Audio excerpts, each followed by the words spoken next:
Um, all right, we are really excited about this initiative. We know that being that it's summer, we know we were kind of reluctant about having the kickoff during the summer, but we wanted to at least start creating the conversation and letting people know what's happening.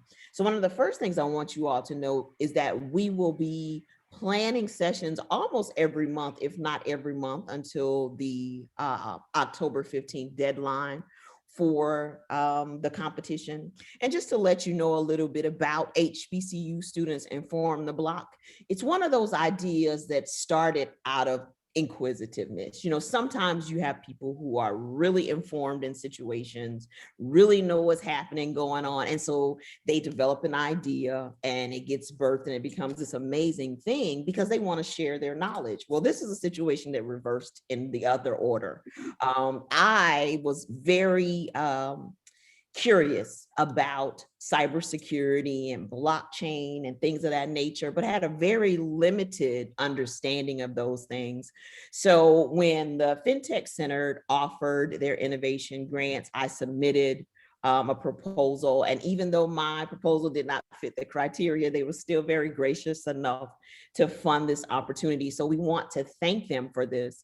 And HBCU Students Inform the Block is of just a video competition, and it allows our students, and by our students, I'm talking about all HBCU students, undergrads specifically, to be able to adorn the hat as educator and to inform our communities about different aspects of blockchain and how it can be used, or even just the basics of it. What is it?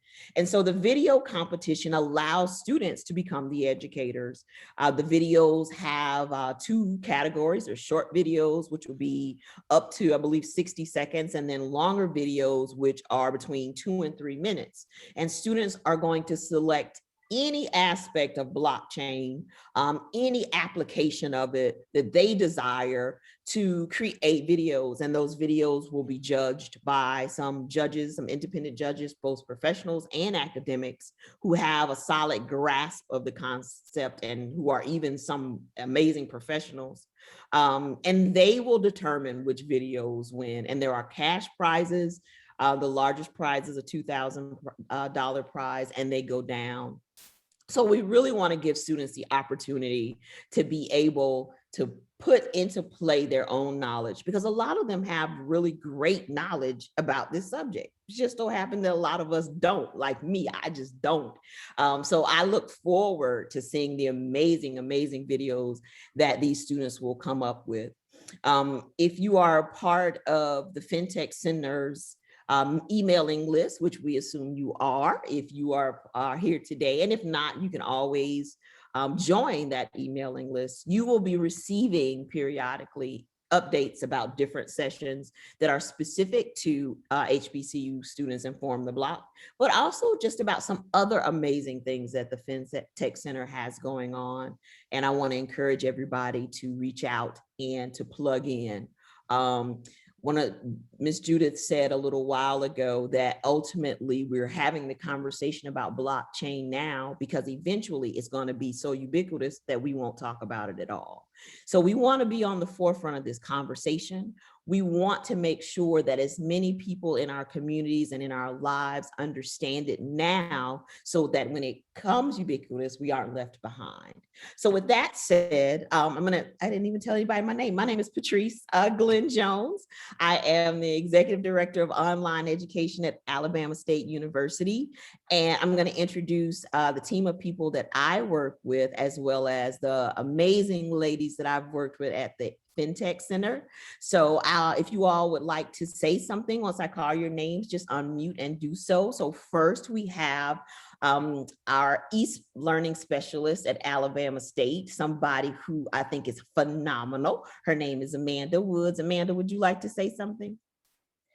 Good morning, everyone. Happy Friday. I am excited about this opportunity.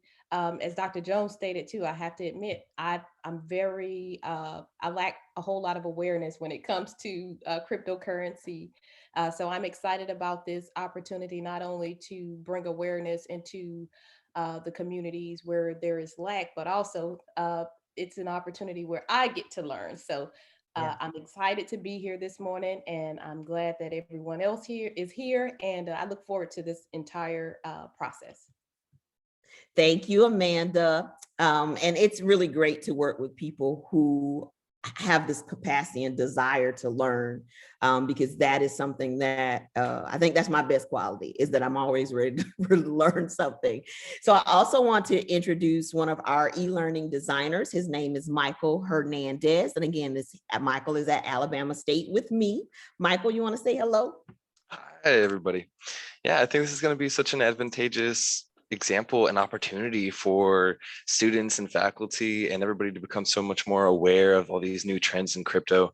So I think it's going to be great. On the design part of things, I'm so excited to see what people will come up with and how they're going to structure their videos and just the kind of production that people can come up with and create. So I love the imagination. I can't wait for it. It's going to be exciting.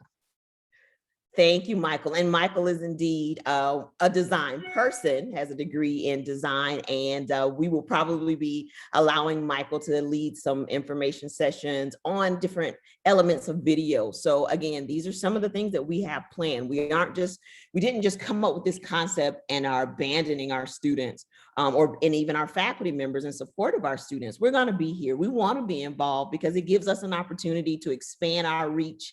It gives us an opportunity for future collaborations. And in the process, we're all learning, right? So thank you, Michael. And then we also have Miss Judith, who, if nobody knows Judith Schneidman. Did I say your name right, Miss Judith? Miss Judith is the coordinator for the FinTech Center. So she's a project manager. Miss Judith is extremely organized and keeps us all on track. So we're very grateful to Miss Judith. The team of us at Alabama State we meet with Miss Judith and also Miss Tanisa Waters, who we'll introduce in just a second. We talk about every 2 weeks now, it seems like, sometimes a little more often. And so they have become like family to us. So Miss Judith, please say something to our amazing crowd here. Yeah, I just want to say thank you to everybody for taking the time to join us this morning. I'm looking forward to getting to know people and working with people. And yeah, I'm a resource. I'm not the video person, and I'm not the blockchain expert, but I am excited about this idea, and I think it's going to be great. I'm looking forward again, like Michael said, to see what people come up with, and learn something new every day. And we should all be learning something new every day. So on behalf of the FinTech Center, welcome, and hand it back over to Patrice. I'm just going to say hi for Tanisa because I know she doesn't want to be on camera. Okay. Well, we thank her, and even though she doesn't want to be on camera, we will say that Miss Tanisa Walters is a jack of all trades. I was trying to think of what her title was. I know she does so much with the website. Coordinator, project coordinator. Oh, okay, that seems like a good code word for jack of all trades and all things techie and communications, but we thank her very much. So with that being said, we again want to thank you all for joining us. I would like to see, if possible, by the show of hands or by somebody putting it in the chat box, how many people anybody who's a student who's online with us right now? Do we have any students online? If you are a student, and you can kind of just raise your hand. Okay, I see Lucky.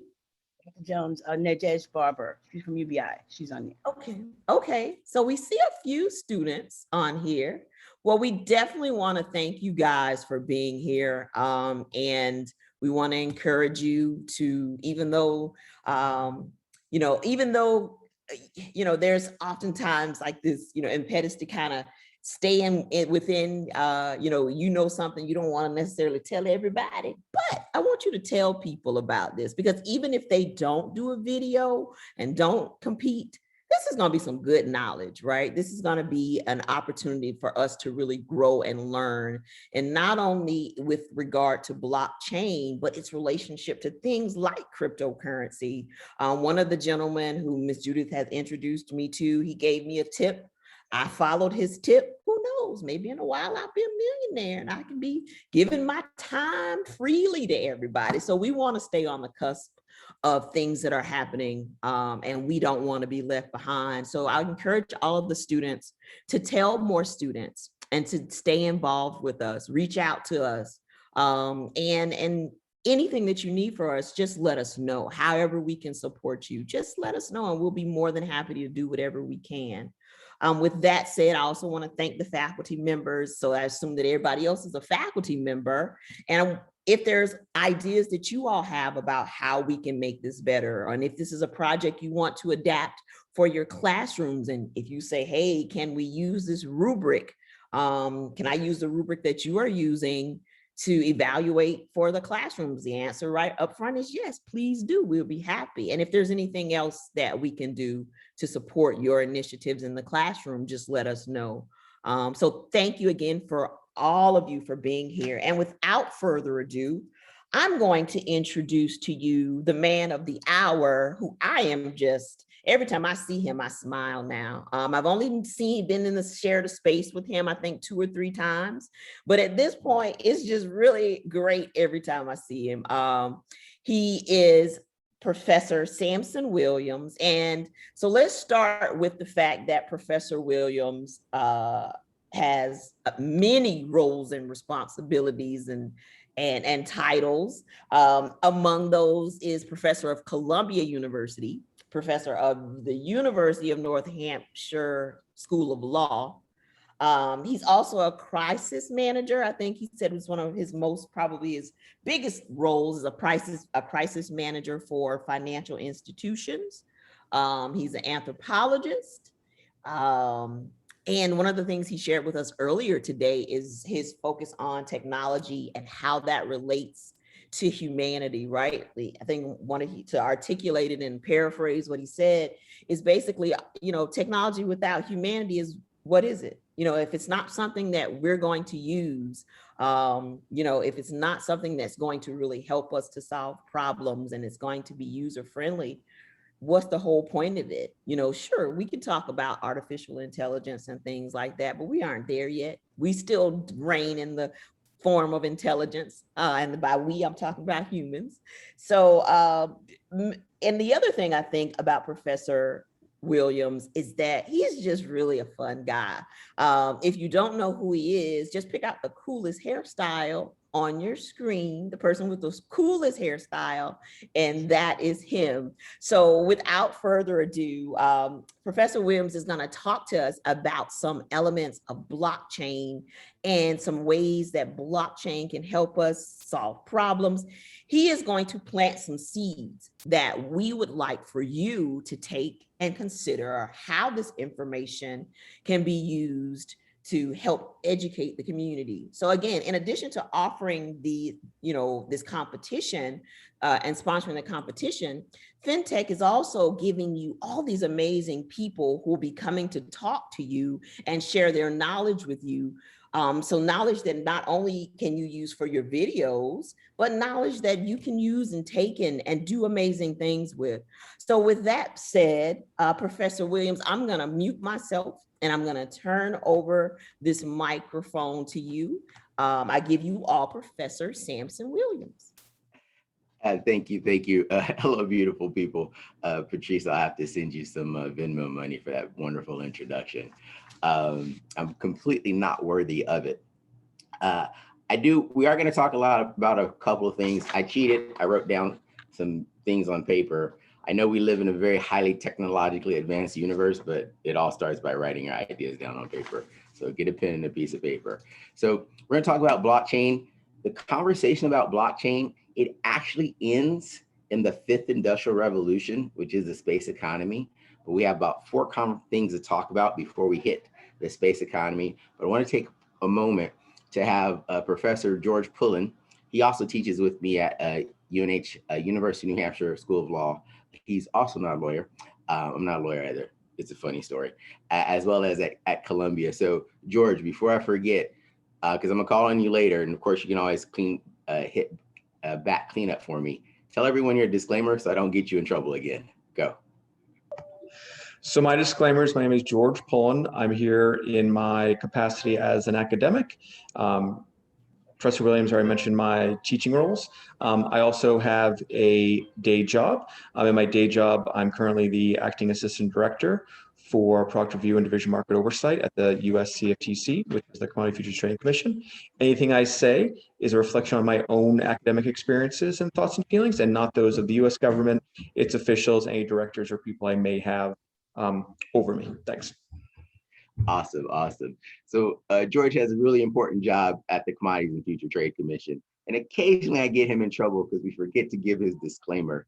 But it's important because later when we talk about, particularly when you talk about the easiest use cases of blockchain, which are cryptocurrencies, a majority of them, if they're not a security, they're going to be a derivative. And that's going to, if they're a derivative, they're going to fall square in the midst of the Commodities and Future Trade Commission. But we'll get to that. So first off, I love electromagnetic radiation. It's amazing. And people are like, what does that have to do with blockchain? Well, it's actually how Wi-Fi works. But literally no one wants to know how Wi-Fi works. You're just like, what's the password? And ta-da, now you're all Wi-Fi experts. I think it was Judith who said this earlier. We are going to get to a point where when someone says blockchain, it's like saying HTML or HTTP or the www dot. While we could explain to you how the internet works and how Wi-Fi works, you don't care. And if your business works really well, no one cares that you use blockchain. And if for the students who are thinking of business ideas, your business is your business. You may use blockchain if it makes sense for your business, particularly if it makes you more money. If blockchain doesn't make you more money, don't use it for your business. So we're going to come back to that because sometimes there's some confusion that I'm a blockchain business. No, you're probably not a blockchain business. You probably use blockchain to do some kind of business activity that hopefully generates revenue. If you say we're going to sell a cryptocurrency, a token, or an NFT, those digital thingamajiggies, those are products that your business made using blockchain. I'm going to say this again because sometimes we get lost in that. Your business made an NFT, a token, or a crypto and sold it as a product. If you go to raise money for your business, that has absolutely nothing to do with the type of technology that you're using to make your digital thingamajiggy. It sounds complicated, rather it's nuanced, it sounds simple, but lots of people get this confused. But we want to take a step back right quick and have a wonderful, beautiful exercise. If you have a piece of paper, I'll show you mine. There it goes. So I want you to make this 4 squares, a box, then put a cross in the middle, 4 squares. In square 1, I want you to write technology. In square 2, right next to technology, put philosophy. In the bottom square, put economics, and next to that, law. And so when we talk about blockchain, people think, oh, I need to be a dev, a programmer. I'm like, but there's so many things, there's so many more important things to blockchain than being a dev. Because partially people think I need to be a technologist to be in the blockchain space. That's really not the case. Blockchain actually needs more humanitarian or more humanities degrees and more journalism and creative writing degrees. Because whatever the technical product you're developing, you have a business, you have a technology that you use to make a technical product, to deliver some type of technical product. When you go to buy a phone, you don't buy the phone because you actually know how it works. It's just a little black magic box that has the history of the world in the palm of your hand, and you mostly use it to scroll through Instagram. Let's just be real. But it still has the history of the world in the palm of your hand. And there might be a couple of people on this call who could be actually like, I can tell you how this works. But everyone else, they don't care how it works. I click a button, I talk to my grandmother. She's 90 years old. That's the most important thing. I don't know how this black magic works, but I know it connects me to my loved ones. I know something, I feel some type of way about it, and then my feet are the action that I take. It's called head, heart, feet. You can write that down, it's super important. Head, heart, feet, so that you know something exists. Hey, it's a black thingamajig that about fits in the palm of my hand. But I love it so much because the moment you lose your phone, you're like, oh my God, you get anxious. You go through withdrawal. You're like, where is it at? Because your life is on here, not because you care about the technology. This is a Samsung Galaxy S10, which at this juncture is a 1.5 years old, so it's obsolete. such as the nature of technology. It's continually getting obsolete. But the action that you take is that you love this device so much, you can click it, open it, and it will tell you, you probably spend 4 to 6 hours a day on this 2.5 by 5-inch screen. You're going to spend approximately 20% of your life looking at this thingamajiggy, even though you don't know how it works. That is when your technology really, really works. So if you're thinking you need to know how to be a programmer or a coder or a dev or a system architect or whatever to be in the blockchain space, you don't. You just need to know how to tell a story, because every dollar tells a story. And if you tell your story well, other dollars will come listen to yours. I love saying that, so I'm gonna repeat it. Every dollar tells a story, and if you tell your story well, other dollars will come listen to yours. And so in the grand scheme of blockchain, it is important to know about the technology, even if you don't necessarily know how to execute on it. Excuse me, because you're gonna help tell the story. So in order to help tell the story, before we go back to our 4 squares about technology, philosophy, economics, and law, we're gonna make you all blockchain professionals. Congratulations, I've got my magic wand, it's a red pen. I'm gonna make you all blockchain professionals right quick. So blockchain is like a group text message. This is super important, highly important that everyone knows this. I don't know if you're gonna capture the chat on this recording, but let's just pretend Samson sends Patrice, I'm gonna send her $500, right? That's in the chat, you can see that right there. It's like, okay, super cool. So, and then Patrice sends Judith $300. So it's like, oh, super cool. And then, so Judith sends Amanda. Sorry, Amanda, she doesn't like you that much. She only sent you 75 cents. And it's like, why did she send you 75 cents? I'm like, hey, Amanda, I'm not here to tell you why Judith only sent you 75 cents, but you got 75 cents. And so in this, thinking of it like a group text message. So even the chat is a group text message. We can all see that I sent Patrice $500 and then Patrice sent Judith 300. So how much money does Patrice have? Patrice only has $200 left, right? She can't say I have $5 million. She can't say I have $50 million, because we can all look at the chat and be like, oh, no. You've only got $200 left. And then Amanda's like, I'm gonna go buy a house. But we're like, hey, Amanda, we're looking at the group text or at the node in the blockchain world, it's called a node, but you only have 75 cents. So you don't have a down payment for the house. We can verify. And so this is a distributed, time-stamped, encrypted ledger. Ledger means you just go up and down of data. And so that's a group text message. And if you doubt this is the case, take a photo that's inappropriate for work and send it into a group text message. It doesn't matter if you delete it, it still exists on the internet. It is never going away. It's immutable 100%. And so this is where blockchain is just like that group text message. And so now you can all explain blockchain. It's like, if you need a timestamp distributed ledger of records of data, that's just a group text message. That's just the chat. The real magic that happened when we sent this money between these individuals, where was the bank? Because when you send a text message, you're sending bits of data. Sometimes you send a photo, sometimes you send a directions to a restaurant. Those are just data. Technology doesn't matter, but it's a lot of data, little data, it's just data. You send a video that's 5 gigs, you just hit send, and it puts it on the ledger. And so in the blockchain world, the cell phones are called nodes. And so these information, these nodes, they keep these records of information just like in a group text message. The magic there was there's no bank. And this is where blockchain gets a little bit like witchcraftery, because it's like the financial institutions are like, oh my God, this is so crazy. There's no bank. How are we supposed to? Last year, 2020, Bank of America made $32.5 billion. George will correct me on that if I'm wrong, in overdraft fees.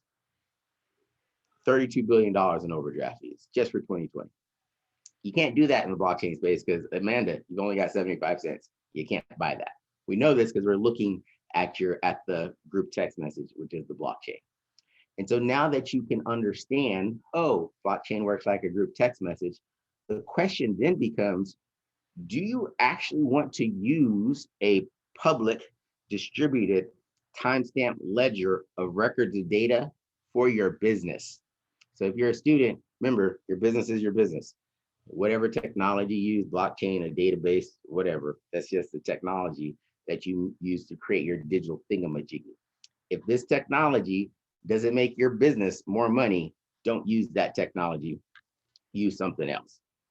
And so now that we have a sort of an understanding of, oh, blockchain is like a group text message, the real concern with financial institutions, how do they maintain control over money, over the concept of money and currency, if their people are just sending and receiving data? Because the shocker is, even today, about 96% of money is already digital. If we ask who on the call gets direct deposit, I'm assuming it's 99% of us, because you have a debit card that's on the back of your digital device that's known as your supercomputer or your phone. Your phone itself is typically a money receiving device as well. Very rarely do you actually have cash. So about 96% of money is already digital. We've had digital money since 1956, when the first credit card or Diners Club was invented. That gave us digital money. And so nowadays, when we talk about digital currency, digital money, we're like, oh man, we might have to ask Professor Pullen about that. But first, I want to go back to our block. Now that everyone feel comfortable, because you're now all blockchain experts, right? Blockchain is like group text message. Awesome. Now it's, do we want to use this blockchain to make money for our business? 99% of the time, your answer is no, you don't.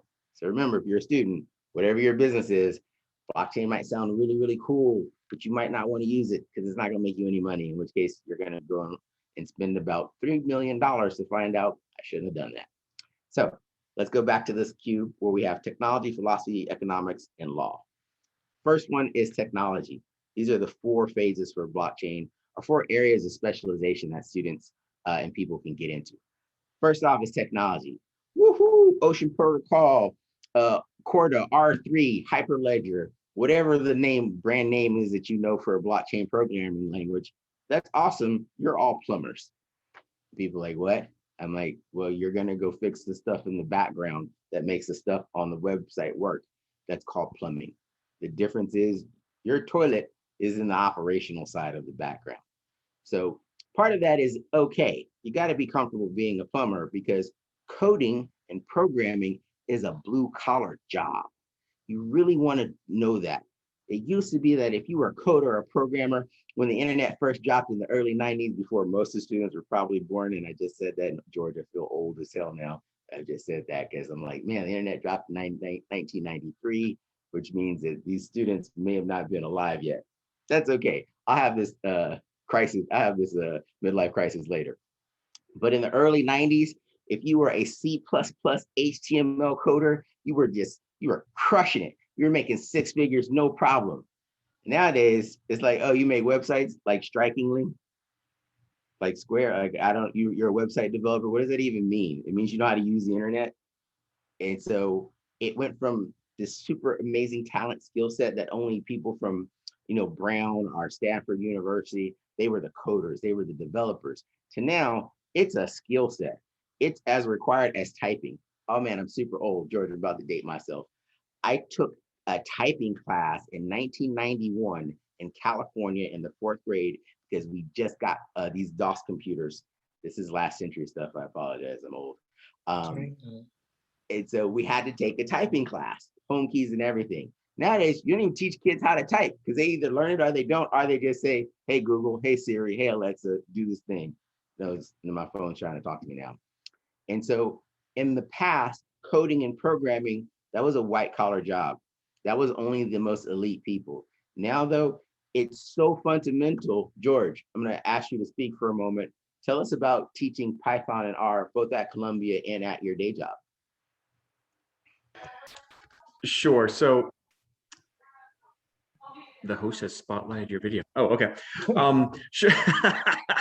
Sure. So both at Columbia and at my day job, one of the things that I've walked the students through is that in around 15 minutes, using some mostly pre-baked Python script, we can spin up a blockchain. And when you show someone that you can spin up your own blockchain in about 15 minutes, it really hits home the point that Professor Williams is making, which is this is now at the point where it is plug and play. Now, I'm not claiming to spin up a sophisticated blockchain in 15 minutes, but the point that we can do that, both in examples for professionals and for our students, it shows them that once you learn some few key features, after that, it's what's your business going to do with them, right? So it becomes just like Excel, just like Calendly, just like anything else you're using to make your business more efficient and more profitable. That's what the blockchain is for you too. Or maybe, just maybe, your business doesn't need a blockchain, but that might be a separate lecture. 100%, 100%. So again, we don't want to discourage you from learning programming languages. It's sort of like if you take standard Mandarin, Cantonese, Arabic, and French, that's awesome, because then it means you can communicate whatever the tech kids have created. They're like, oh, I speak 5 different languages. I'm going to tell them about the business.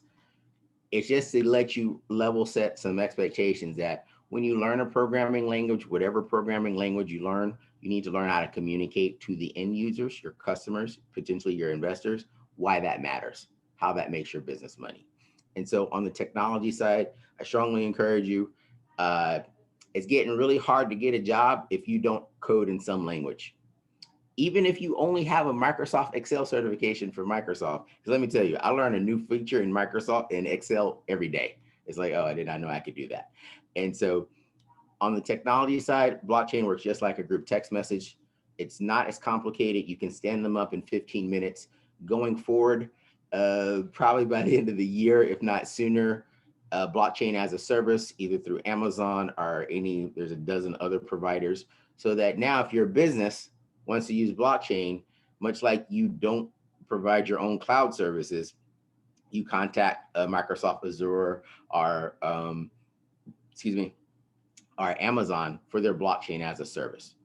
Those big companies will still need employees who are blockchain proficient in that particular blockchain language, but it's not the end all be all of technologies. It's just the latest iteration of awesomeness. Because keep in mind, blockchain, it ain't it is not natural language processing, which is gonna eat the world, or machine learning. It's just blockchain. Those are actually 2 more important things than blockchain. So that's technology. Congratulations. It takes you 15 minutes. You can outsource it. Ta-da. Now we go to the philosophy.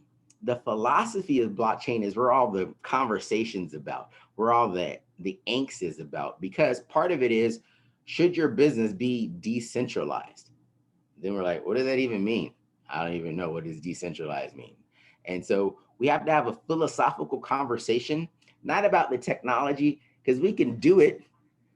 Doesn't mean we should, like from an ethical, a moral, or a practical or operational purposes.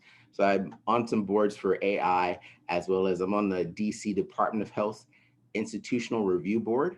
And so we keep horrible medical experiments like what happened down in Tuskegee from happening in modern day healthcare research.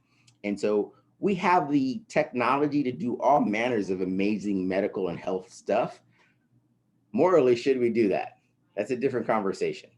So on blockchain, we can do a lot, and just in technology in general, we can do a lot. There was this young Black girl who she was falsely identified as being at a roller skating rink recently. It wasn't her, but the roller skating rink uses facial recognition. And so my first thought was, why is there facial recognition at the roller skating rink? That was my first question. My second question is, who fed all this biased data into this AI for facial recognition that misidentified her? She wasn't even at the rink. However, why it mattered is because the police knocked on her door. And so this is where you have technology, facial recognition, AI, optical character recognition, that does a thing, but it doesn't do it very well, because particularly for people of color, it misidentifies us all the time, which has real world results. Because if you've been misidentified and the police come kick down your door on a no-knock warrant at 3 o'clock in the morning, that's not a good look. And so this is where we're having the philosophical question. And again, the technology, the technology over here, whether it's blockchain, machine learning, or facial recognition, do we actually need it? do you want to use it? Is it a good idea? And so when we talk about blockchain, there's this really big conversation about decentralization. My first question, and I used to do this when I was working in Dubai and Saudi Arabia for the banks, I'd ask them, do you want a public distributed ledger of all your transactions that is easily audible? And everyone would stop because everyone's like, hold up, do we want a public ledger of every bit of transaction that happens? That's actually a risk management question. It gets incredibly difficult to launder money if I can track every transaction. And from a business perspective, do you want to assume all of that risk? Because risk, you either assume it, avoid it, mitigate it, or transfer it. You're gonna learn this in business school or just in life. And so from a business perspective, if you say, hey, we're gonna be on a blockchain, we're gonna be 100% transparent. Do you want to accept all of that risk? That's a question for your lawyers. We'll get to the legal part in a moment. So you'll have a lot of conversation, even about, and I'm gonna pitch this to George for a moment. George, philosophically, when people talk about cryptocurrencies or money, we've already heard your disclaimer. Thank you very much. Where are we at nowadays with money, the concept of money? Oh boy. Okay. So the purpose of money is it's supposed to provide us efficiencies in our economic transactions with one another, because it's not practical. Well, first of all, no one ever paid me to do anything. I have no practical skills. But for practical skills, it would make sense that if someone needs to have my dad fix their toilet and all you do is thatch roofs, we're never going to come together. And so money gives us a medium of exchange so that we can transact back and forth with each other, right? That's what money is supposed to do. Today, it's important for people to keep in mind that here in the USA, we've created a lot of money lately, but we haven't necessarily created a lot of additional goods, products, services, or activities that go along with that money. Just so everyone keeps it in mind, the amount of money that we currently have in circulation is about a third greater today than it was 18 months ago. Let's say that one more time. There is 33% more money today than there was 18 months ago. I didn't just say that things are about to be 33% more expensive, but I'll let you figure out that math. That's all I got. So there's a huge conversation when we talk about the philosophy of blockchain, because most of the time people think blockchain, they think cryptocurrencies. Blockchain or cryptocurrencies are the easiest application of blockchain technology. So if you go back last century, actually until 2017,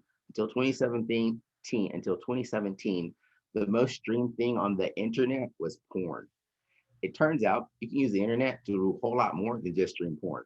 But if you just looked at, oh, what is it mostly? If aliens showed up and they were like, hey, these humans, they have this internet, but apparently they just use it to look at each other, copulate. It'd be like, that makes no sense.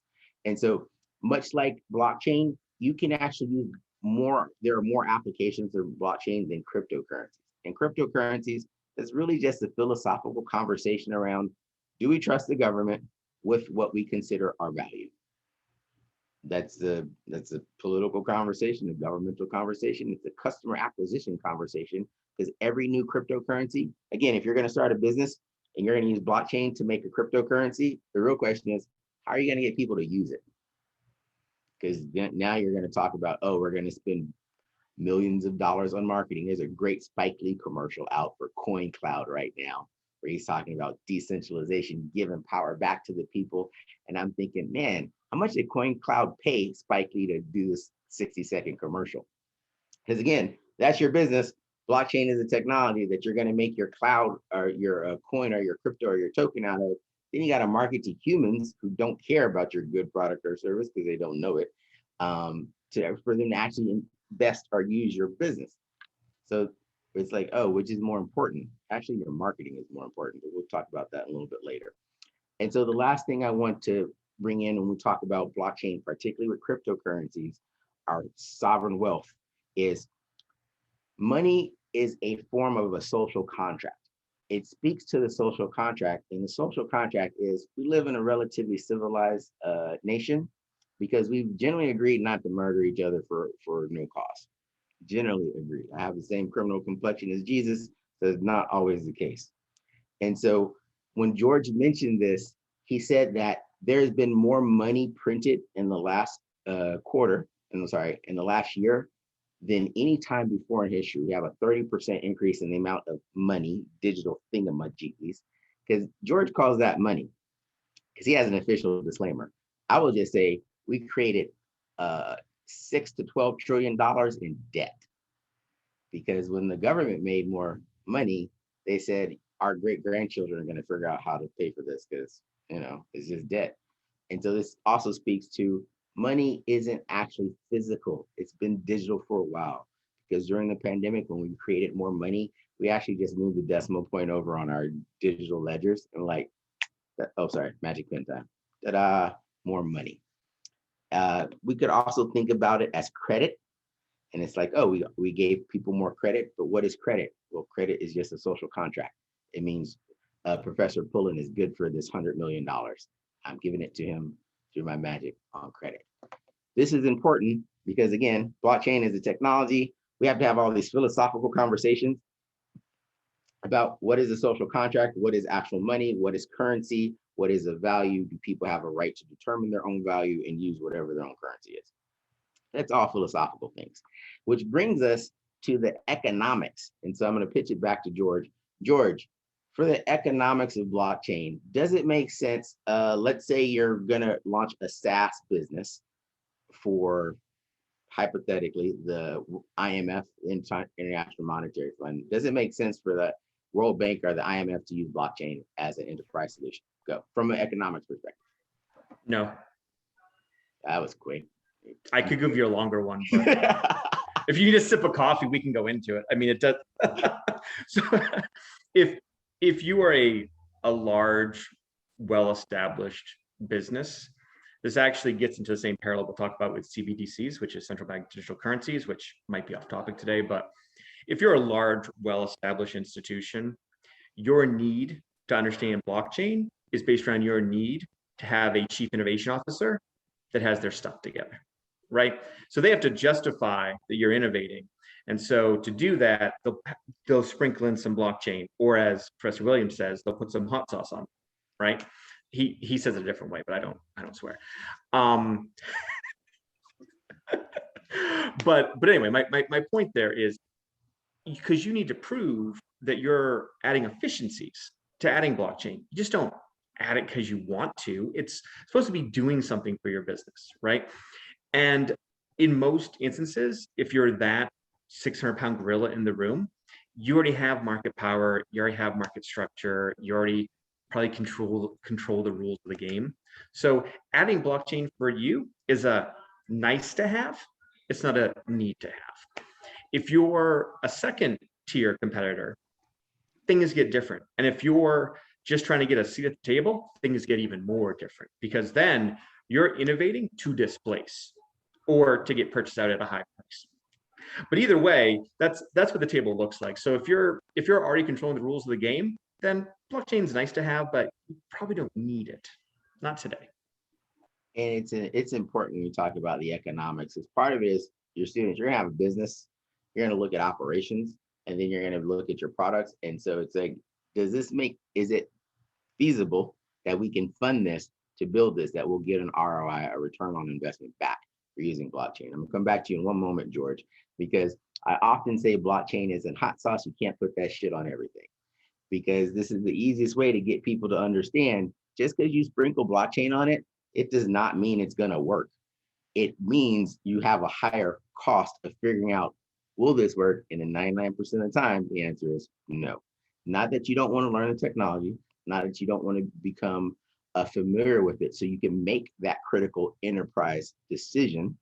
Because when we're talking about the economics of blockchain, I'm going to pitch it back to George. He has this beautifully long soliloquy about Bitcoin in El Salvador that ends up with state-sanctioned money laundering. So George, tell us the longer version of how we get to state-sanctioned money laundering in El Salvador using Bitcoin. Oh my gosh, this is recorded too. Okay, so the longer version of this is Bitcoin already provides a solution, and I'll use Bitcoin as our example here academically because it is the most well-known. Bitcoin already provides a solution for your remittance fees issue. So for those of you maybe not familiar with remittance and the outlandish fees associated with it, for many developing countries, particularly in Central and South America, remittance payments, which are payments that come back to them from workers who are no longer living in their country, are a huge portion of their GDP. And when I say huge portion, I mean like the equivalent of the car industry in the US. It's big. So when these remittance payments come back to your country of origin and they are hit with fees of anywhere from, here we go, you ready? Up to 15 to 20% of what you're sending home. That's right, I just said 15 to 20%. Up to 15 to 20% of what you're sending home, you're not getting as much back to Grammy and Grampy as you wanted to, right? And so what Bitcoin does is it provides a solution to that. Well, if that solution gets used by more and more people, what happens to the folks in both here and over there who used to make money on that? Well, they start losing money, right? And so they say, okay, no, we should do. We should find a way so that when they pass their digital money back to us, it should be through our systems, right? And so then the local government or institution, again, I'll just say in general, I'm not going to pick on any one country's plan. The local government institution will say, well, to do this, you'll have to pass through my systems and networks, put it in the wallets, that digital wallets that I control, and have the fees and all the, by the way, lack of privacy on your funds that you were probably using it to begin with, right? So I'm going to take all those things away from you, but don't worry, you'll still get that money. Now, when I add these four things, what have I done? Well, I've really just reinstated all the things I used to control, right? Another important piece of this is if you think about the way that central banks and Federal Reserves work other places, treasuries work other places, they already have competition from other currencies in a way that we probably can't relate to, right? They already have competition, big competition on currency against the US dollar. They also have competition against euros and rising competition against yen, because yen has become more and more prevalent in international trade and transactions. And so now you add a fourth to that mix, you add Bitcoin to that mix. I have to do something, right? I can't just let everyone have all this economic activity, which I have no part of, no piece of, if I'm a centralized regime who needs control over its folks. So what do I do? Well, I implement all these new rules that look a lot like the rules that we just had to your new technology. And from your point of view, you're like, man, like I'm going to use this new technology and I heard that's about freedom. So this is going to be great for me. And I don't have to worry about that 20% fee. But really, if you're using that technology, but with all these rules that I just reinstated, you're not going to get the outcome you think you are. The next part of this is, because I have the control over both the mechanism by which you're transacting into the country, through which banks it goes through, and the backdoor to your wallets, what happens if I, for example, have, I don't know, blood diamonds or unsanctioned oil reserves, or I want to move around money that might be tied to narcotics, or who knows what else, you know, real estate deals gone wrong, hot papers. And so if I have those types of things that I got a cold, I guess. If I have those types of things, what do? Well, I can just, you know, sprinkle it into another 4,000 or 5,000 wallets of citizens that maybe don't actually exist. And, you know, it's called money laundering, but at a national level. So these are real concerns that people should be worried about. And this will also have negative impacts on their folks, their people, because then when they want to transact with the international community and come back into the, you know, banking system that the rest of us have to live by, those individuals, those entrepreneurs, those businesses, they can't pass KYC and AML. If you can't pass KYC and AML, you don't get to play at the table. That stands for know your customer checks and anti-money laundering checks. That's what the KYC AML says. Yeah. So if you have this thing, Jiggy, that you now want to import, you want to export to and then import into the United States, well, I can't get you past any of my banking regulations. I can't set up lines of credit you would trade with you, because now there's all these other issues. So this is potentially a very, very big issue if not done correctly. And it can lead to a very negative connotation being associated with the existing systems, which were based on freedom and privacy and not doing all these things. So yeah, that's my soapbox. I'm gonna get off it. No, thanks, George. And so part of this for the students and just for the other of the academics in the room, if you have a strong government with a strong currency, a stable government, no one is looking to change. So the reason that people are looking at Bitcoin, looking at alternatives, looking at cryptocurrency, it really boils down to we the people of these United States no longer have faith in the full faith and credit of the federal government. Because if your customers love what you're doing, they're not looking for an alternative. It doesn't really matter what the price point. Uncle Sam, it lost faith from its populace. And so some of them are like, we should look for an alternative. That's actually just a customer acquisition or customer retention problem. But it's a customer retention problem from a political level. And so whenever this is why when we talk about Bitcoin or other cryptocurrencies, again, the easiest application of blockchain, being a national standard, being considered as currency in another country, you can only do that in a weak country.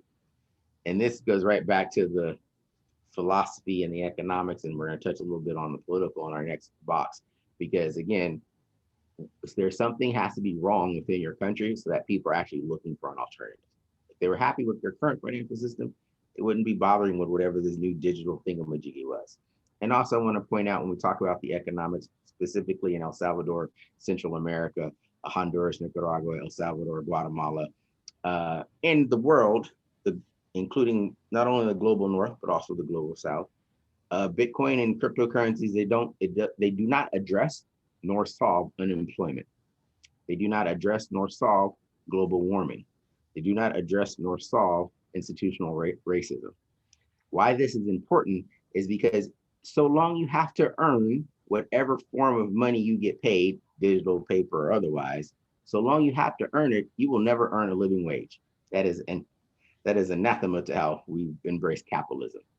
And so when people say, hey, we're going to have this amazing cryptocurrency, I'm like, okay, how do people get it? If they have to earn it, they're never going to earn a living wage. That's really more of a philosophical question, but it also mingles into the economics, because creating the cryptocurrency, the token or whatever, that's a 15-minute process. But philosophically, how does this better society? Then we're like, oh, people still have to earn it? Well, then never mind. We might as well just use seashells, because then we're back to the same basics of what motivates somebody to trade their time, energy, and expertise for something else. So we're gonna, so keep that in mind. Also, Bitcoin, it doesn't solve or address institutional racism, financial biases. It's not gonna solve the housing crisis or lack of home ownership by Black people and people of color here in America. Why? Because they still have to go out and earn, whether it's Bitcoin, crypto, or fiat, they still have to go out and earn it. In which case, why aren't we in the really cool jobs of the space economy? We're gonna get to that in a minute. So we've got our 4 boxes: technology, philosophy, economics. Sometimes when we're weaving in between those 3, it gets a little confusing, because it's like, aren't we supposed to be talking about technology? I'm like, yeah, we're talking about a business. Your technology does something, creates a digital product, a digital thingamajiggy. What do you want to do with that digital thingamajiggy? Part of that is a philosophical conversation. Part of that is an economic conversation. And that leads us to that 4th box, which we have as law. We can also put /politics. And so here you'll hear where, particularly when it comes to blockchain, George, I want you to give us 3 uses for blockchain that are not based on currencies, our money. 3 uses of blockchain, so we can explain to people that, 1, there is no the blockchain. There's as many blockchains as you can have problems for. And 2, much like the internet is, you can use the internet for more than streaming porn. You can actually use blockchain for more than creating cryptocurrencies or digital thingamajiggies. George, give us 3 use cases. Sure. So the top 3 I will give you will be based on the actual spend associated with them, because fintech is not the #1 spend in blockchain spending. So the first will be in healthcare. So in healthcare, there are mountains and mountains of healthcare data. A lot of this healthcare data needs to both be associated and needs to be private, because it's your health, it's your medical records. The blockchain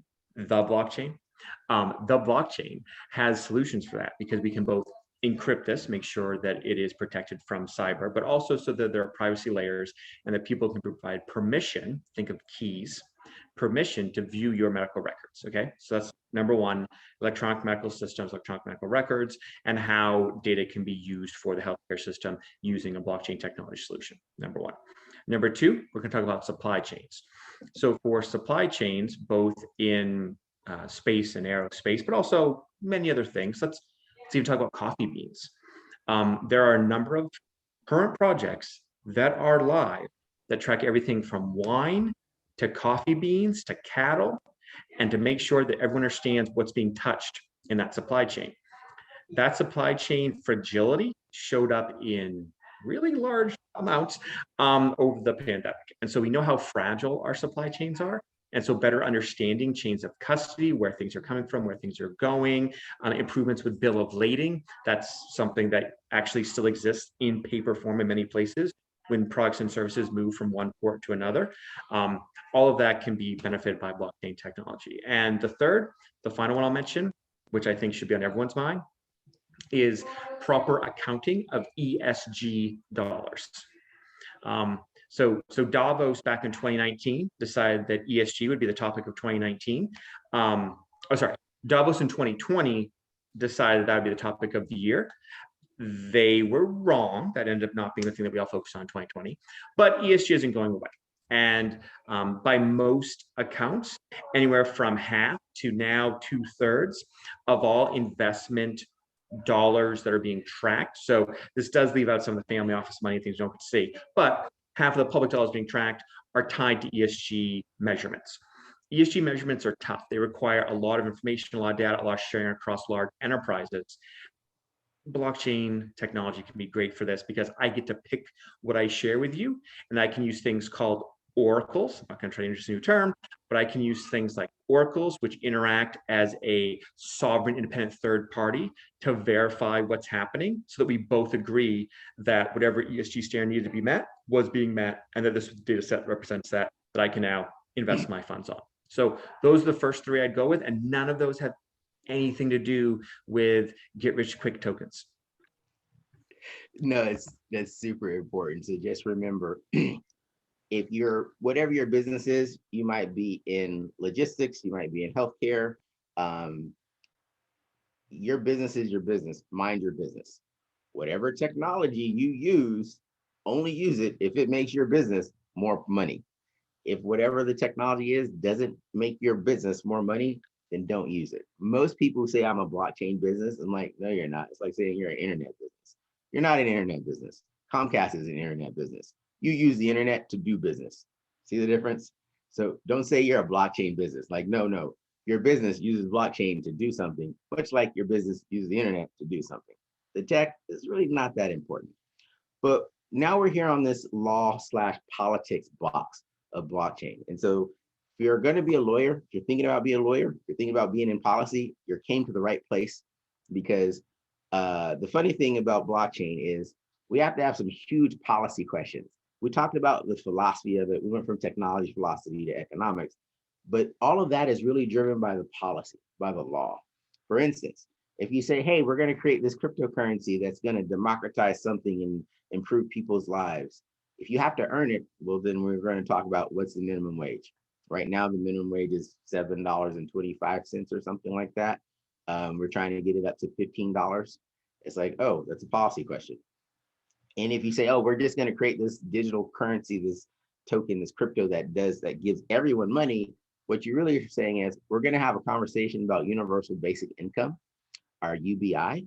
And now that's just the policy law conversation. Because in theory, if you set up central bank digital currencies, CBDCs, you've actually laid out the infrastructure so that you know, hey, Judith and Patrice and Michael and Dr. Sharon, I know how much you're going to get paid because the government's going to give you your allotment of money, whether you work or not. And it's like, is that a good idea? Because now we're stepping on the tippy toes of socialism. And as Americans, we'd be like, I don't know if we actually want to do that.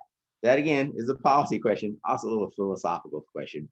Because if you're building this amazing digital infrastructure where you can track all money, where money is, you're saying, I'm going to create a digital dollar, and you're like, but Samson just told us that our credit cards and our direct payments and the fact I haven't used cash in 18 months because of the pandemic. I'm not even joking.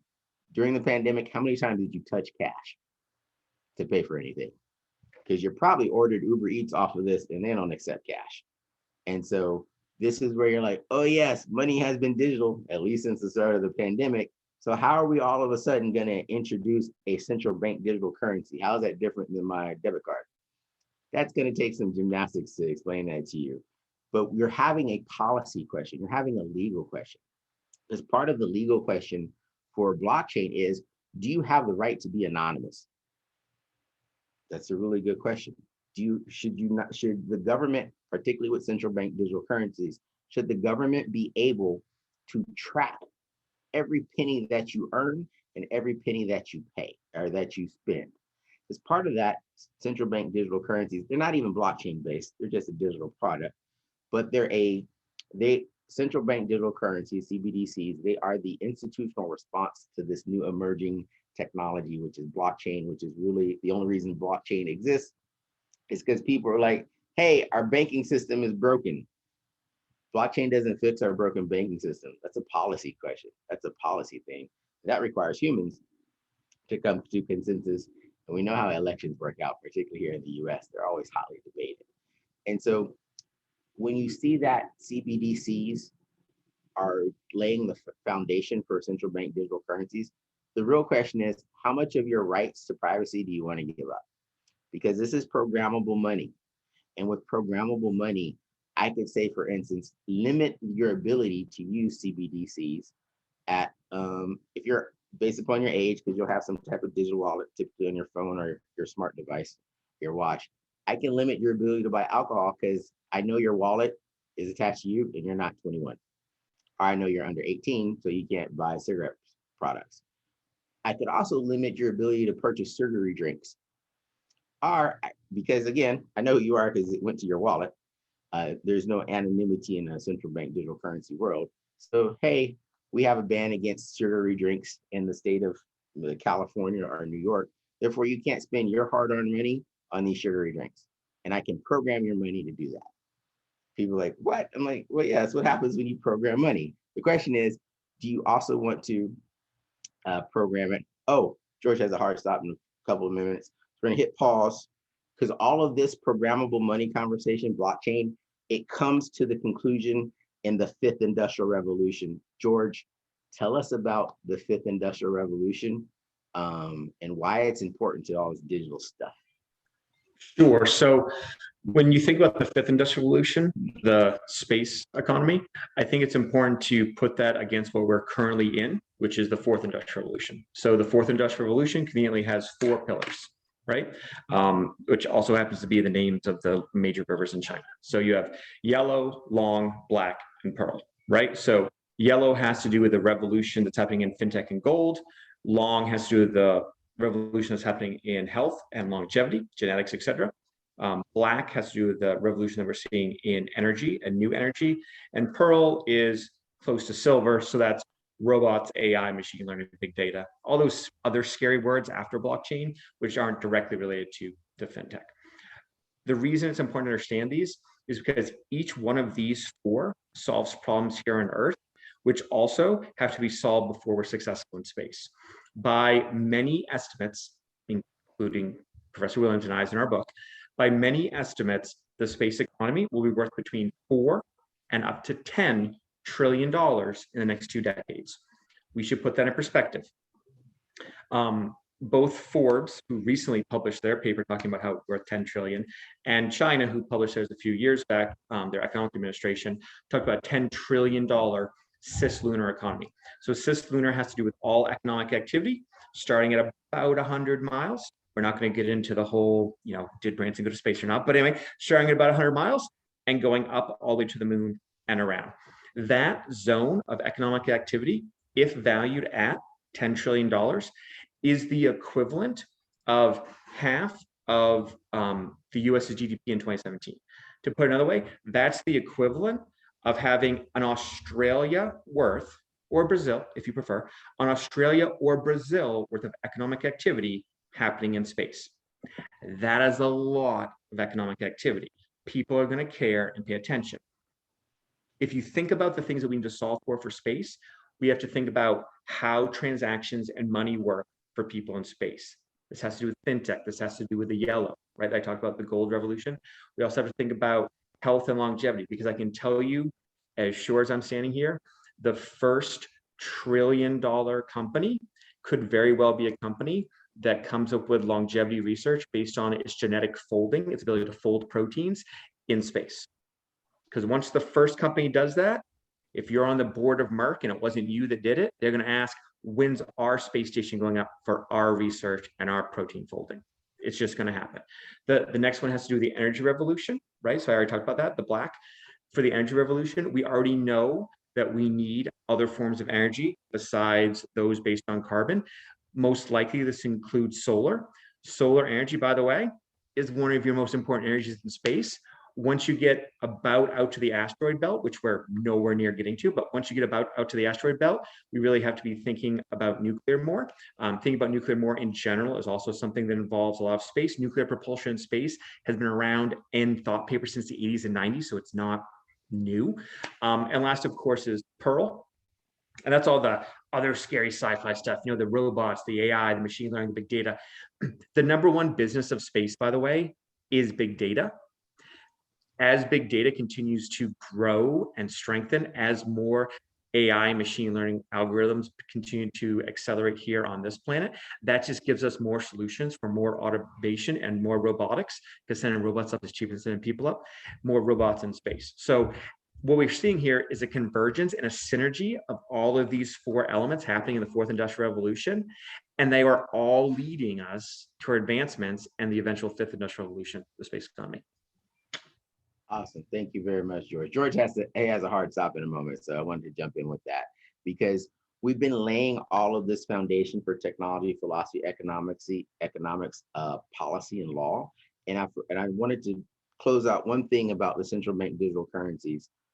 Because it's programmable money, you're buying your sugary drinks, your health insurance can access that data, could access that data potentially, and then increase your rate based upon what you buy at the grocery store.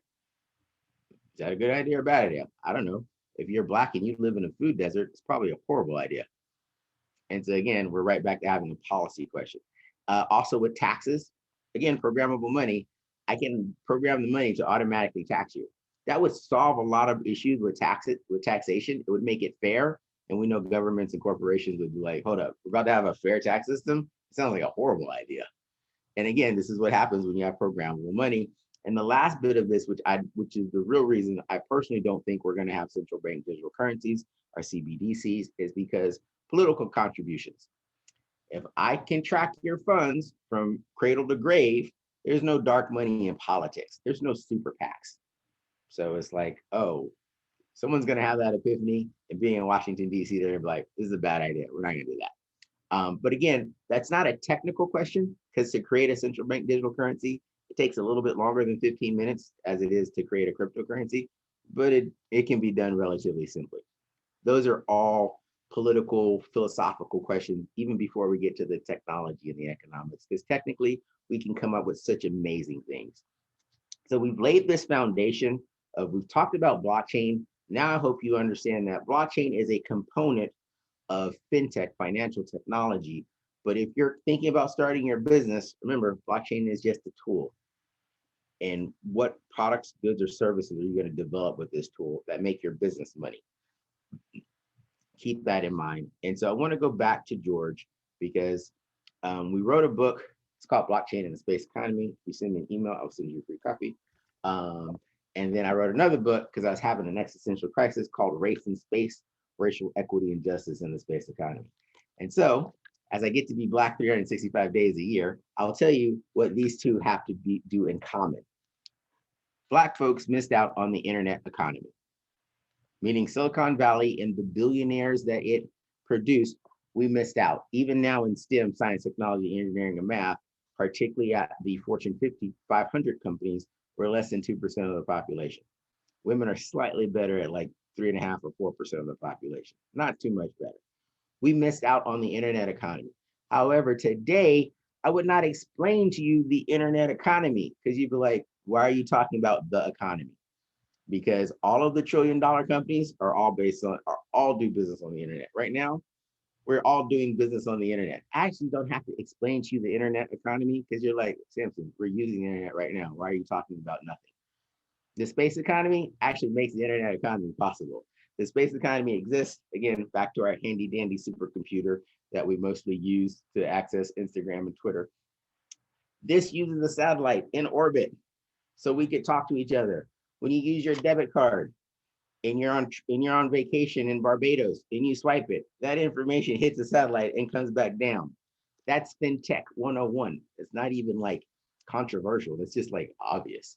And so when we're setting the stage for FinTech, financial technology, we're setting the stage for the fifth industrial revolution, which is the space economy, because this is the one thing you need to know about the space economy. There's no cash in space. Paper weighs too much. Everything is digital.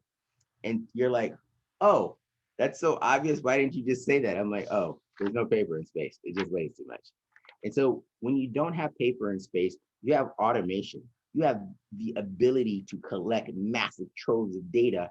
And more importantly, as you're starting to do business in a digital ecosystem, you look at money a little bit differently. You look at value a little bit differently.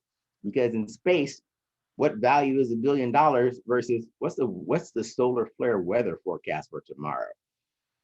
And it's like, oh, it's a good point. I love all 007 movies, because 007 is never worried about $1 billion here, $1 billion there. They're always, all 007 wants to know is a little bit of data. Where is something at? What's the passcode to something? That's it. Because it turns out data is the most valuable thing in the universe. When we're in the space economy, it's all digital. Again, no paper. George touched upon it. Let me click my little thing here. George touched upon it. We're going to have machine-to-machine payments in space. This is my one satellite. This is my other satellite. This satellite pays this satellite some amount of quote unquote money to move its orbit so they don't collide. This is a maintenance satellite. It's going to replace the battery on this or nudge this into a higher orbit. These are microtransactions that are going to happen. That's the amazingness of FinTech. We're also going to have this technology on cars. So if you need to get from your house to the airport and you get in your driverless car, your car is going to be able to pay every car in front of it a nickel to move to the right. Why? Machines are talking to each other, making that microtransaction. It's a nickel. So it costs you $25 to get from your house to the airport 15 minutes faster. So you don't miss your flight. So when you have machine-to-machine payments, those are all part of FinTech and of course the space economy, because when the cars are zooming across the interstate, talking to each other, all of those payments will be executed on satellites. The real exciting thing about the space economy, well, let's talk about robots first, because humans, we don't actually want to send humans to space. It's super expensive to send a human to space. We come in all different shapes and sizes and weights. We do stupid things like breathe air. We like to have a temperature around 72, 75 degrees. We can't survive the vacuum of space. Space is always trying to kill us. The environment's always trying to kill us. But we can send a robot. A robot's like, oh, there's no air. I don't care. Oh, the air conditioning broke. I don't care. The heat's broke. I don't care. If you pull out the weight for recycling urine and feces in space, you save so much weight on your space shuttles, rocket, etc. And so with robots, it's like, let's send robots to space. That makes so much more sense. And those robots, there's a good chance that you will want to have a group text message with your robots so that they can communicate to each other. And that group text message between your robots is secure and encrypted. And remember, blockchain is like a group text message. It's a distributed ledger of timestamp encrypted records of data, our communications. And when you have your multiple robots in space, you want them to all be on the same group text message, talking to each other so they can go do maintenance work, so they can move and adjust. And this is where blockchain is crucial in the sense of encryption. We're not using blockchain to make any tokens or non-fungible tokens or cryptocurrencies. We're simply using it as a method of encryption. And right now, the Bitcoin blockchain, it works really, really well as a method of encryption. It works so well that you can look at it publicly and no one has figured out how to hack it yet. That's like, oh, if you're looking for a method of encryption, you should probably check out blockchain. Granted, if you're looking for a method to overthrow the banks or the government, blockchain is not going to work out so well for you. But for encryption, 100%. And remember, in space, everything's about cybersecurity, because most of the work that we do in blockchain, we're actually just doing work in cybersecurity, because we need to encrypt this information to protect it from these bad actors. And so the Bitcoin blockchain, people look at it every day. They've been trying to figure out how to hack it, but you know what? It works really well as a method of encryption. So robots, we want to encrypt their communications using blockchain. We already talked a little bit about big data. I'm not sure which one I get more excited about. So there is the Methuselah project. And so Methuselah, in the lore of the Bible, he lived to be 900 odd years old. And so there's some amazing things that happen in space. Here on Earth, we're in 1G, one gravity. So it presses down on your cells. But when you get into microgravity, your tissues are no longer pressed down. They're like a sponge. They pop up. And when they pop up, all kind of amazing things happen. Already, through our work on the International Space Station and in space, we're able to develop, it's called deep tissue thrombosis, not thrombosis, deep tissue research. We're able to grow certain organs. You know that already. We're able to take like a pig's heart and put it in a human. We're able to take certain of their animal skins and use them to not bio-enhance, but bio-augment people who have certain diseases. In the space economy, we've been spending so much money on medical research that Neil deGrasse Tyson, I'm a big Neil deGrasse Tyson fan, by the way, he says there is someone alive today who will never die. It's not that you're going to live forever. It's that there's probably a 5 or 6 year old who by the time they're 80, we will have developed new technology that increases the human lifespan by 50 years. And then before they turn 130, we will have developed new technology that increases that lifespan by another 50 years. It's those incremental steps. And so when we talk about digital transformation, blockchain, blockchain, I'm like, guys, this is all leading to a digital future. That is the space economy. And so when we talk about the space economy and space, we're really talking about what kind of awesome medical research are we going to get from space that increases human longevity. So already space is a great place to grow. Yes, Judith. Yeah. I'm gonna ask you to kind of like close in, because I know Okay. Patrice and I want to talk more, to have some chance to have some questions and answers. Okay. And because what we really have gathered is not all students. So we want to talk about the upcoming, we're going to be doing 2 more Zoom meetings, webinars, where we're going to bring in some other speakers. I want to just announce those. And it just brainstorm. I know Patrice has really great ideas on trying to get other faculty to encourage their students, like the people that we have on the call, to get out there and get their students to take on doing the video project, because it's a really innovative, talk about innovative ideas, not something that anyone has ever tried before. And so Patrice, I'll just say August 31st, we're going to be having Brian Estes from Off the Chain Capital, who's going to come and talk to us. He is bullish on Bitcoin, and has a brilliant presentation on how some of the things you talked about, barter and the economy and the role of money, and how digital money is kind of the next logical step, and how Bitcoin fits into that. And he also is, running multi-millions of dollars of other people's money, including investing it in the cryptocurrency economy. So is a great resource for all of that. So he's going to be on August 31st, which is a Tuesday, and then on September 14th, Craig Fisher, who is the director of the Office of Innovation, Innovation Technology at the Department of Treasury, is going to be joining us, and he and Michael are working together on our own Michael Hernandez on creating a sample video. So that's gonna be exciting. Craig works a lot with helping federal government people understand how technology could make their lives easier.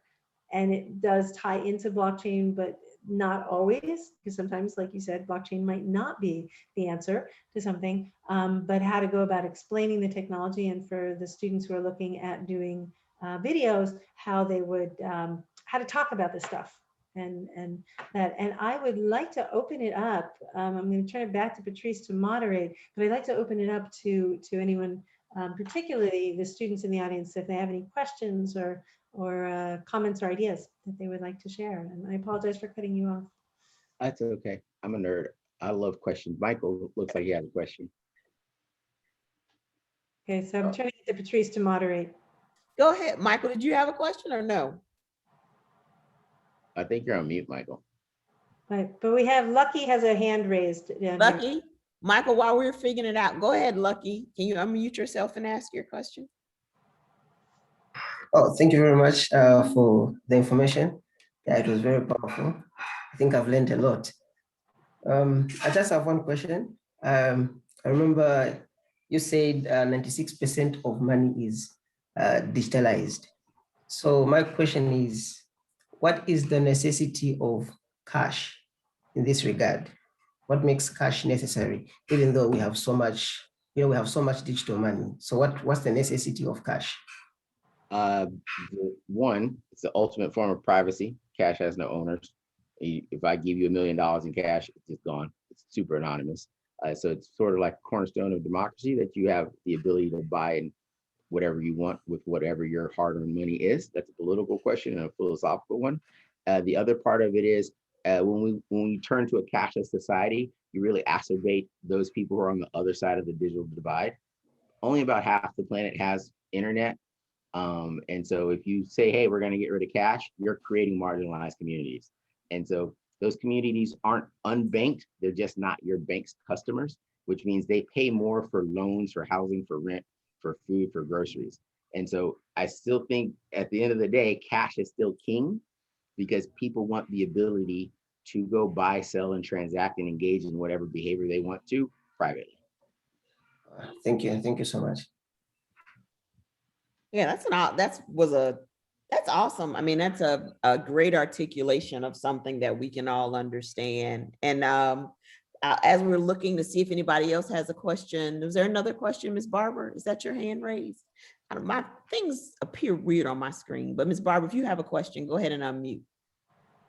Hi, good afternoon. My name is Nadish Babu. I'm just trying to find the best lighting right now. Hi guys. Okay, very impressive presentation. I am looking into blockchain a little more, and I'm trying to learn about it a little more so I could do a presentation for a school organization / internship. What would you say are the effects of blockchain being like normalized in businesses? Not fully. How would it affect digital media or journalism? So in general, blockchain is a flashlight on inefficiency. So while even though 99% of the time it's not the solution, it does highlight this thing doesn't work, we should fix it. So even if you don't use blockchain to fix that thing, well, what's broken? So when we talk about media and journalism, we have all this misinformation. So it's how do we get trusted sources of information back to just human beings? And so part of that is there is a technical solution for that, but it's also a human solution, because right now, if you look at Facebook, there's only 13 trolls who generate 96 or 95% of the misinformation regarding COVID-19. And Facebook knows who they are, but they haven't shut them down. So then we're right back at a policy question. So could blockchain solve this problem? Yes. However, it's still up to humans to come to consensus and actually act upon that.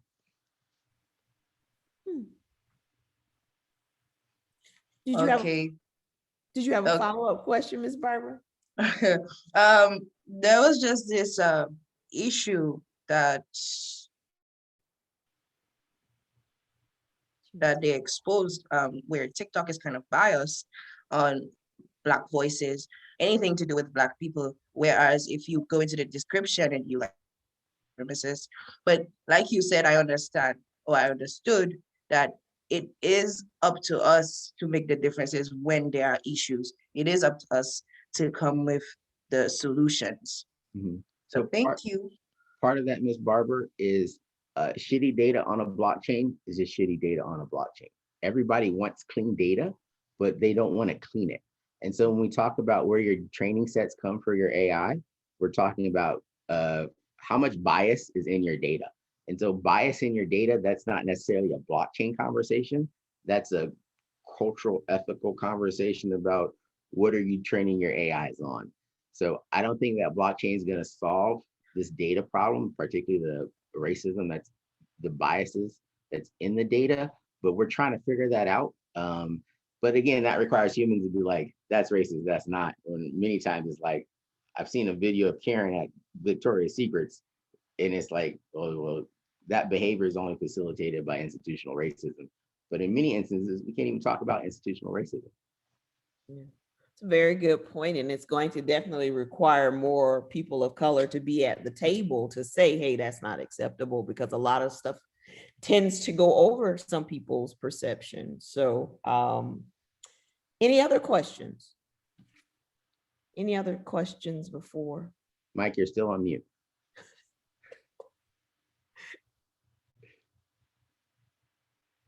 Look, Lucky, did you have another question, or was that your hand raised from earlier? I think I had another one. Okay, well, go ahead while Michael's getting situated. Okay. Yes, I heard one more thing during the information session. You said, basically you said our great-grandchildren are expected to pay a certain amount of debt.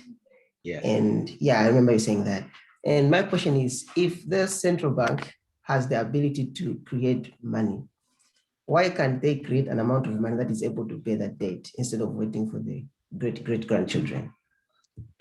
If you create money and then create more money to pay that money, you've actually created zero value. And then it's like, hold up, if the central bank can create money, why are we paying taxes? And now you're having a philosophical conversation about the social contract and the role of government. Again, that's not a technical conversation. That's a policy law. And as a nation, is this a good idea? Because if you want to see hyperinflation, let your central bank print money to pay off its old money. Then it's going to be like, you're going to have a revolution on your hands. Wow. Yeah, I think I understand.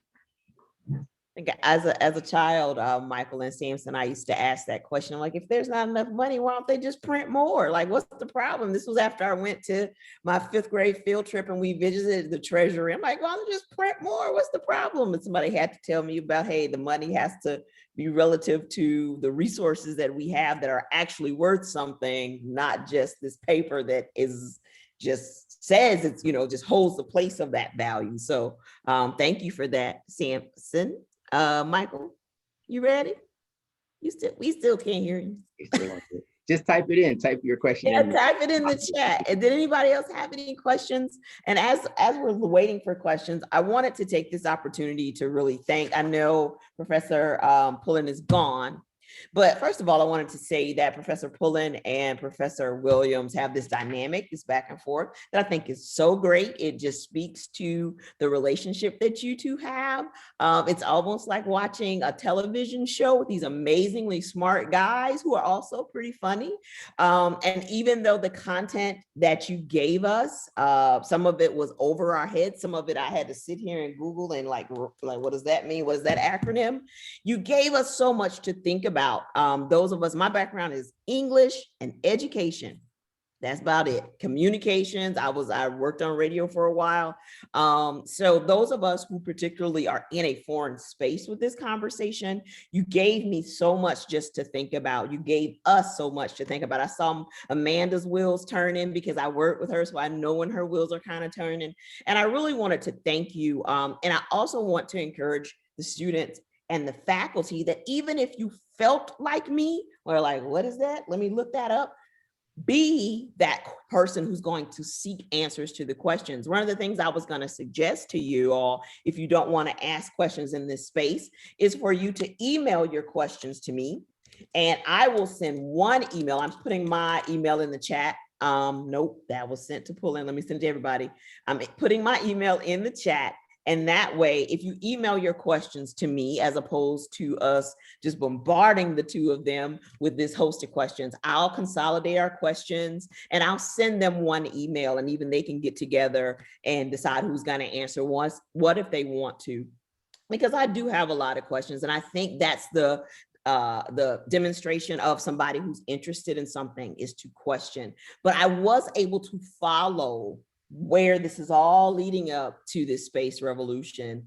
And I've always, as a child, I was in the young astronauts program. As we were writing down dates, I remember I graduated from high school in 1993, when the internet came on the scene. And so when I was in 6th grade, we had a young astronauts program, and I wanted to be an astronaut, but then we went and watched the Challenger, and it blew up, and that just, my idea of being an astronaut went out the door. But what I remember us always talking about is that one day we're going to live in space. Like, that was a big conversation even then, which was, oh my God, over 30 years ago. So it's amazing that we're now having this conversation. It's amazing that we're here. And I see Professor Sharon's, Dr. Albert's hand is raised. Did you have a question? Yes, I do. Can you hear me? I'm sorry. Yes, ma'am. Yeah, I'm sorry. My student Nadej said she had to run on to her internship. So thank you. She wanted to apologize for having to get off. Okay. But I wanted to follow up a little bit, Professor Williams, on the concept of media. And I want to think you were dodging it, but I want to get a little bit into digital media. Because again, I've talked to Dr. Jones and Dr. Schneiderman, and I'm just trying to wrap my head around this, because I can't find a whole lot about it, right? I did find one article that talked about intellectual property and the piracy that goes on with media entertainment. So I'm trying to find out, and could you just explain a little bit about how blockchain can be used by artists, or about my students who will be working with artists, or maybe becoming artists themselves? How will this technology enable this content distribution and make it safer, more safe? That's an IP, an intellectual property question. Because again, we're going back to, do you need a distributed timestamp ledger of records of data that says you own this thingamajiggy? And that thingamajiggy in this case could be a song, it could be lyrics, it could be a record, it could be an album. And so wouldn't that tie into the philosophy block? It does, because then it's, do you want to use blockchain to accomplish this? The decentralization of sharing. Because right now on the health side, for research, for medical research, there's everyone who does medical research, they do it in a silo because they don't want to share their research, because how they're supposed to monetize it. And so right now we have Consensus Health, HealthTrends.ai, Hash Health. They're trying to figure out, how do we share research for exotic diseases across the globe, so that the researchers can openly share it and get credit and be remunerated, compensated for coming up with these discoveries. That's no different than in the music industry. You want to release an album, you want to make sure your copyright, your trademark is protected, and you want to get paid every time that album gets played. So right now, they're still trying to figure out how that works, not only for medical research, but also for the music industry. It's not so much a technical question, it's how do you get artists to understand that if you release your album or your song on this medium, you will be able to track the entire life cycle of it, who downloads it, who listens to it, and then get paid, right? Because you have to remember that for the music industry, the executives from Island Music and Sony, they spent a lifetime reinforcing their revenue streams, and they do not want to be decentralized. They do not want to be taken out of their revenue streams. So part of it is there needs to be a cultural change, followed by a technology change, which pushes a cultural and then a business change. If you send me an email, you see that happening? I mean, yeah, in an ideal world. And I apologize for my still, but we've had a we have terrible connectivity right now with the islands, and it'll go out if I. She's in the Virgin Islands. Awesome. So yeah. So how do you see that in the future? I mean, do you? Well, yeah, I guess how would you do you see that becoming a reality within the next 10 years when digital when the blockchain will be normalized? You kind of see. I know, and I'm being, like I said, and I'm trying not to be unrealistic about this, idealistic about it, but our whole cultural change and the way we interact with each other. Do you see that maybe blockchain can be this maybe a big catalyst to make us better people or something? Or do you actually see that working or something? I think that blockchain won't do it. What's called equity crowdfunding or investment crowdfunding will do it, because equity crowd. I'm taking notes. Equity crowdfunding. Because in that instance, the artist skip going to the music producers in the establishment, and they go directly to their fans. What that enables is musicians don't actually make that much money selling music. They make the bulk of their money through touring and merchandise. And if you remember the artist formerly known as Prince, there's about a 9 to 12 year period where he couldn't use his name because he didn't own his music. He didn't own the rights to his music. And so when we talk about equity crowdfunding or investment crowdfunding, this falls underneath the Jobs Act, JOBS Act for crowdfunding. It's where the artists, they generate their own terms of ownership and get investors based on their term. That is what is going to change the music industry far faster than blockchain. Because once the artist actually owns their masters, owns their music, then they have greater determination of how they conduct business. That's what this equity crowdfunding. But that's interesting because I remember as Dr. Jones, when internet came out and I was finishing up my dissertation, I'm like, the internet is gonna do what? You do what with whatever? I mean, because all we had was Nexus, right? And we couldn't really understand this concept of the internet. But with this equity crowdfunding, I can remember when GoFunding and all that started. And I'm thinking, it's gonna do what? Somebody's gonna pay you money to do something, and you can. And I just thought that was so like out there, like I can't see why anybody would help me travel somewhere else. So is that again this whole cultural shift of understanding and working with each other with the equity? I understand what you're saying that blockchain won't do it, but it will serve maybe as some kind of vehicle to help us understand what could be possible. Part of blockchain is when you talk about decentralization or DeFi, decentralized finance, that is literally crowdfunding, meaning fans, general people of the population directly investing directly into a business. And I'm sorry, can you back it up one more time? What's that term? Decentralized? Decentralized finance or DeFi. Okay, DeFi. So I wrote a note. I'm introducing a lot of terms and I apologize for not defining them. But that's okay. DeFi. It will be part of the general nomenclature in the future. And so if you have a question, Dr. Albert, I'm going to if you send me an email, I'll send you some articles about not only blockchain and music, but how artists are using crowdfunding, investment crowdfunding, to skip the music executives and tap in directly to their fans. Thank you so much. We appreciate y'all don't have to wait. You don't have to shy away from my last name. It's Honore. The H is silent. It's like General Honore.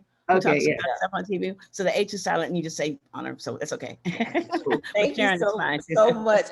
Anybody hear me? There you go. We can hear you now. I was just going to read your question, but go ahead and give your question. And unless there's any more, we'll make Michael's question our last question. And before Michael asks his question, again, I just want to thank everybody for being here. We could probably be on here for hours, but we're not going to hold up Professor Samson because this is such an amazing, I feel, like I said, it was a lot coming at me, a lot of acronyms I wrote down, a lot I looked up on my phone, but it does so much. It helps me to see beyond. We have to become people of vision where we can see where we're going and stop looking behind us, because at the end of the day, we have to continue to propel ourselves forward, and things are changing, and they're changing so fast that we have to be a part of the conversation. And have to at least tap into what we feel comfortable with.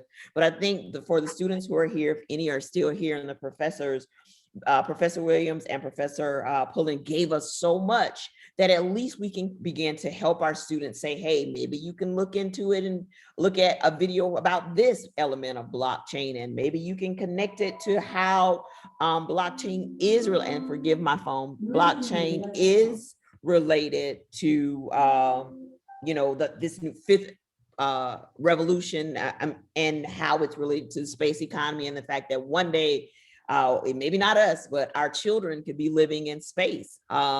And so I thank everybody for being here. I really enjoyed this. And I think I got sidetracked at some point looking at writing notes. I wasn't looking at the time, so forgive me. But Michael, we're gonna let you in with your question.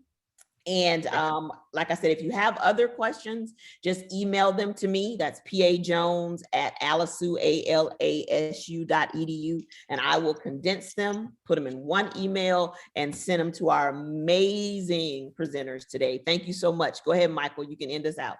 All right, just want to apologize about my microphone malfunction earlier. I had to do a couple weird things to get it to work. But my question has to do with Starlink and how that's going to, it's Starlink in relation to big data transfer and exchange. Now that's going to be, a growing thing, and Elon is making more satellites, putting them up there.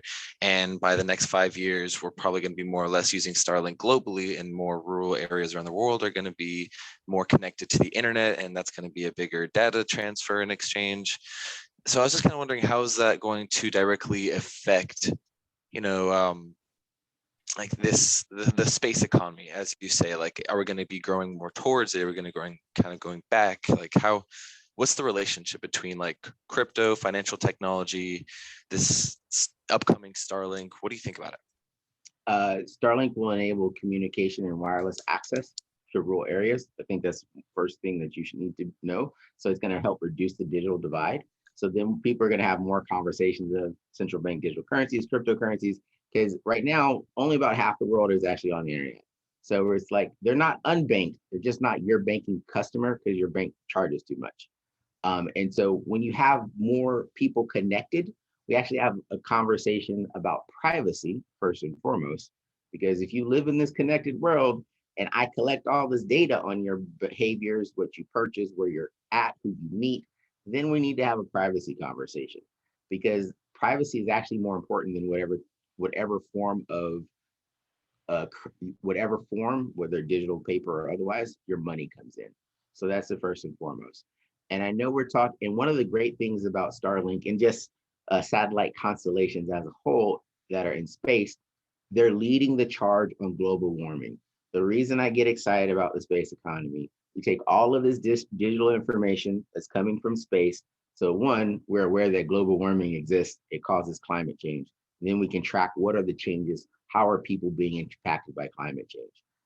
If we do not use the technology we have in space to be aware of the problem, come up with solutions, we will go extinct as a species. So this is where all of the tech that we're developing, that's right here on the ground. And I wrote a note, Dr. Cian Proctor, she's going on SpaceX. She's an analog astronaut. She is the Black woman, Dr. Cian Proctor. She wrote Meals for Mars. She's going on the SpaceX flight coming up. She says, when you solve for space, you solve for Earth. So while we get super excited about blockchain and the other technologies, the solutions we come up with space, we're going to use them here on Earth. And so when we talk about, will this help the fifth industrial revolution? The sole purpose of the fifth industrial revolution is to get off of coal, discover clean energies, and then scale them out. That's it. All the other stuff is not important, because if we lose the planet, we die as a species. That's it. Okay. And my other question was about longevity. I don't really think the world is quite ready, a lot of people are ready to accept the fact that we may live maybe even just 200 years. Like as you're saying, Neil deGrasse Tyson says that there's a person alive today that might live forever, for a long time. I say 200 years just to kind of give that extra 100. We're doubling like what we have now, and people will probably just be already excited about that.